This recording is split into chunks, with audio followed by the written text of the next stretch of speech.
Hi, welcome back to my channel. I'm Amanda, I'm a brand photographer and Instagram strategist, and in today's video I'm answering a question I get quite often, and that is, what camera should I buy if I'm just starting out in photography? Now, firstly, let me just say I'm not going to recommend one specific type of camera. That's not really how it works, and I would be doing you no favors if I also did that. So what I can do is give you advice based off my experience working with a couple of different cameras, what I started with, what I'm using now, and what to look for when looking at your first camera. Now, I started off with a Canon 70D. Now, there is one downfall of this camera which I didn't actually know when I purchased it. This is what we call a crop frame camera. So pretend that you have a frame, and when you take the picture, the camera will crop your frame for you. So you're actually not getting the full frame in your shot, which is incredibly frustrating. So what would often happen is when I would be doing a brand photo shoot, I would literally back myself up against a corner trying to get as much of the scene in the shot as possible. And it was very frustrating. It actually gave me quite a bit of anxiety when I went to shoot with a client, especially if I wasn't very familiar with the location, because I wanted to make sure that they could get the shots they wanted. Now, also when doing flat lays, I was literally doing this with my camera. I would have to stand on something so that I could actually get my entire flat lay in shot. So from that perspective, I would highly recommend to not go with a crop frame if you are looking at doing portrait photography or flat lay photography, product photography. It's just a little bit less versatile than a full frame camera. So what I'm actually filming on right now is a Canon 6D Mark II.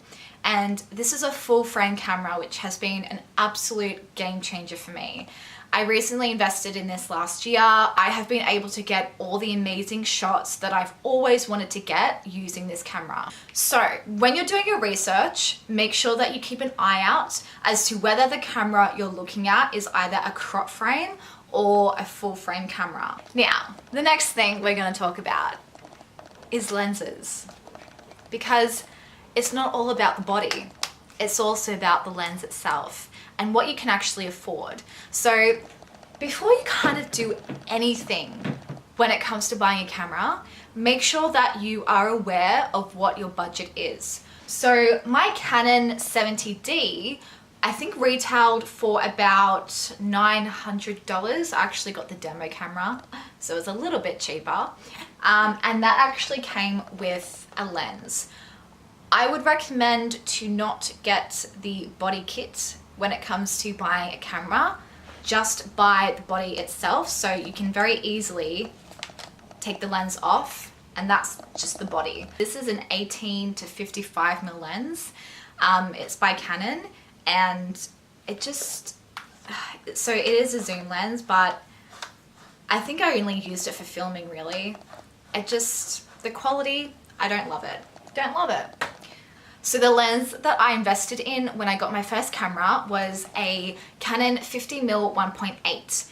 And this is actually very affordable for what it is and what it gives you.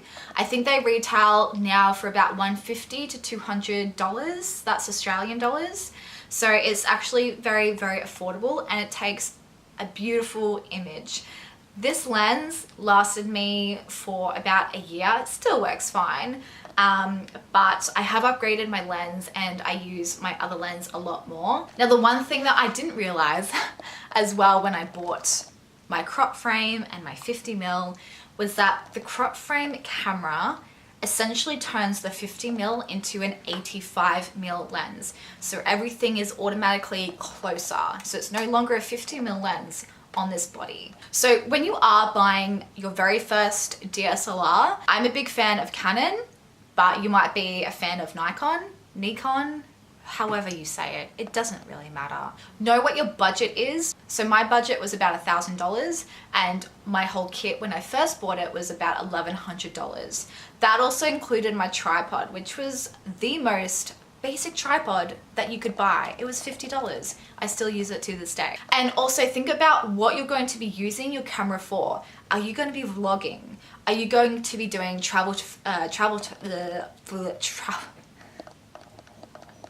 Are you going to be doing travel photography, product photography, portraits, lifestyle, nature, close-ups?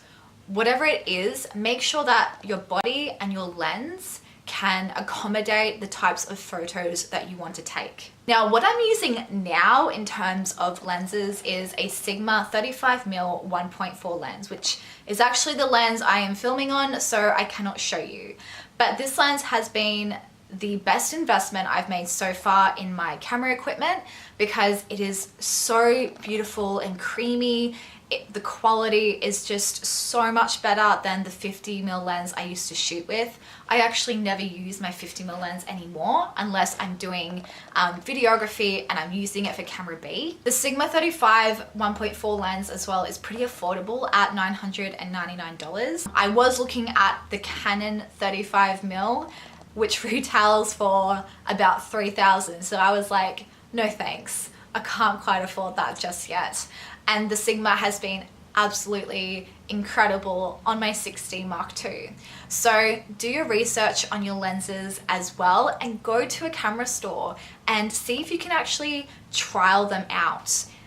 Talk to someone who actually knows what they're talking about as well. When I first researched everything on photography, I watched a lot of YouTube videos, kind of like this one, and that did help me make my decision, but it also really helped for me to go in store and talk to someone who is really knowledgeable, because he basically sold me which camera I should upgrade to, which lens I should buy, which lens I shouldn't buy, and I think I spoke to the guy for about an hour, the poor thing. So I hope that those tips have helped and it helps with your research if you're looking at buying your first DSLR camera. If you have any other questions, leave them in the comments below. I'll be more than happy to answer them for you. Don't forget to hit like and hit that thumbs up if you loved this video and you found it helpful. Hit that subscribe button, it helps so much. And if there's anything you want me to make a video on, again, leave it in the comments below. Other than that, I'll see you in the next video.